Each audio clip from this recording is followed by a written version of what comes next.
So we have derived an expression for the derivatives of certain functions, but we haven't really investigated what they mean. Of course, a derivative is looking at how a function changes when x changes by a small increment. So what does that mean? Can we picture it? And indeed we can. If we picture it graphically, we can examine the geometric interpretation of what it actually means.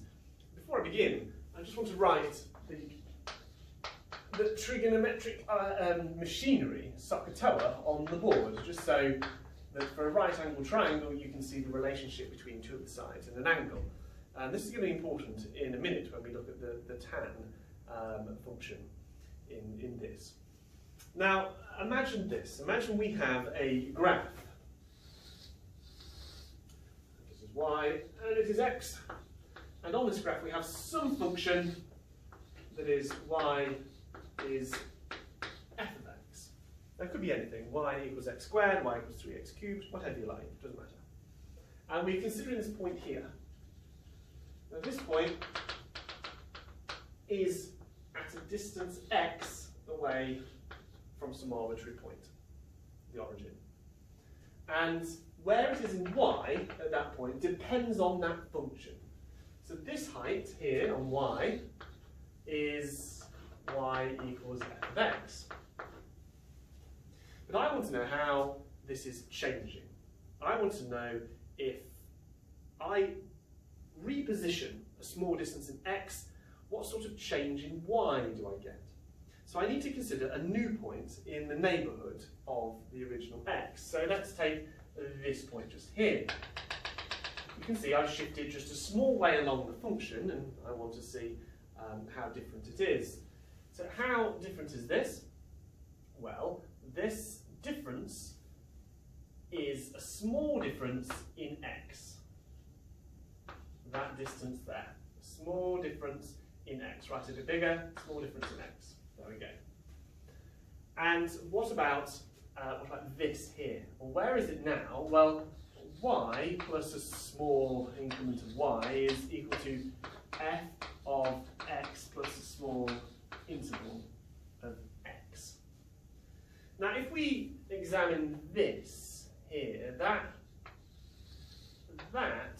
f of x plus dx is basically all of this. What has this changed by at the top? Then what we could do is, what we realise is we must take this long length, which is fx plus dx, and we must subtract this shorter one from it, which is f of x, and this will tell us how big this gap is here. So if we do f of x plus dx, which is this new position of x, it's the corresponding value of y for that new, for this x plus dx, and then we have to subtract the original minus f of x, and if we were to then divide it by how much we've changed on this axis, x, that what we can see is that this is our change in y divided by our change in x. And so this is the expression that we have derived before, but derived graphically. But there's one further part of this that I just want to explore with you, because I find this very interesting, is that if we represent those 2 points, I've just drawn it a lot bigger, the tangents that we could draw through this here, that's being horizontal would indicate very little change, and being vertical would represent very large change.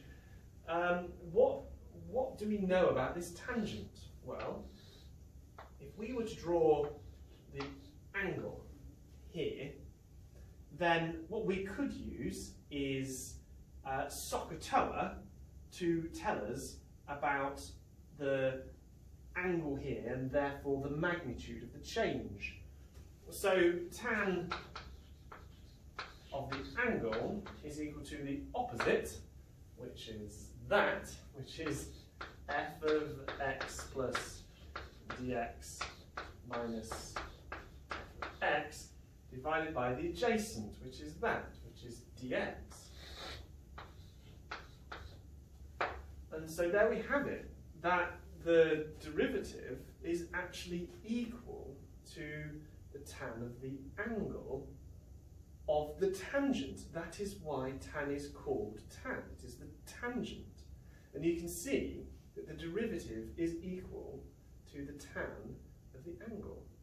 And one final thing here is that if we are doing the opposite divided by the adjacent, we have another word for this. If this is the change in the y, and this is the change in the x, dx, well, dy divided by dx is equal to the gradient. The gradient is equal to tan of the angle, but this is also equal to the derivative.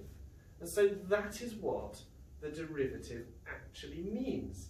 It's a representation of the gradient of the graph of this function.